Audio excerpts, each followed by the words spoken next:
भाव का नया कूलर। थांबणार जरसा ते का मोडतं का आजच थांबलं जा आरती ताट घेऊन ये. एवढा टाइम बे चालना लवकर.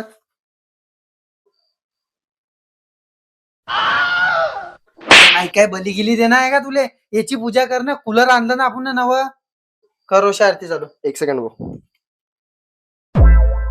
अबे ठीक आहे तर आबाचं लग्न चालू आहे का चष्मा लावून राहिला तर. जय देव जय मंगला काकू तुमचा पोरगा खाते बारीक तंबाखू. कूलरची आरती म्हणणं. जय देव जय कूलर माता तुम्ही सगळीकडे थंडी हवा देता तुमचे पाते कधी खराब ना पडता तुमच्या वायरा उंदरानं ना कतरता. जय देव जय कूलर माता. ठेव ठेव रोशा झाली आरती. प्रसाद देतो तुले प्रसाद देतो चाल. बारीक तंबाखू आता आबाला चष्मा लावून राहिला तर. नाही मानशील का?